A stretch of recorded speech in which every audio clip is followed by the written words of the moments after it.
કે કેટલાક વડીલ મા બાપ જો બીમાર પડે, મોટી બીમારી લાગુ પડે તો એ પોતાના દીકરાને કહેતા નથી. એમને એવું થાય કે એના દીકરાને ખબર પડે, એ જો સારવાર કરાવે તો એ સારવારની અંદર એને દેવો થઈ જાય, એનું મકાન વેચાઈ જાય, એનું ખેતર વેચાઈ જાય, એનો છોકરો દેવાદાર ન થાય. ભલે દુઃખ સહન કરીશું, ભલે થોડું જલ્દી મરી જઈશું, પણ દીકરાને દેવાદાર નથી થવા દેવો.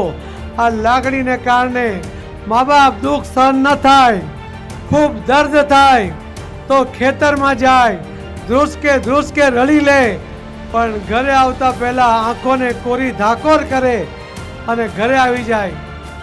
મોદી સાહેબને જ્યારે આ વાતની ખબર પડી ત્યારે મોદી સાહેબે કહ્યું કે આ વડીલોએ પોતાનું દર્દ, પોતાની બીમારી હવે છુપાવવાની જરૂર નથી. એનો છોકરો દેવાદાર ન થાય એની મારી જવાબદારી છે. આ લોકોની સારવાર એનો મોટો દીકરો બનીને હું નરેન્દ્ર મોદી પોતે કરીશ.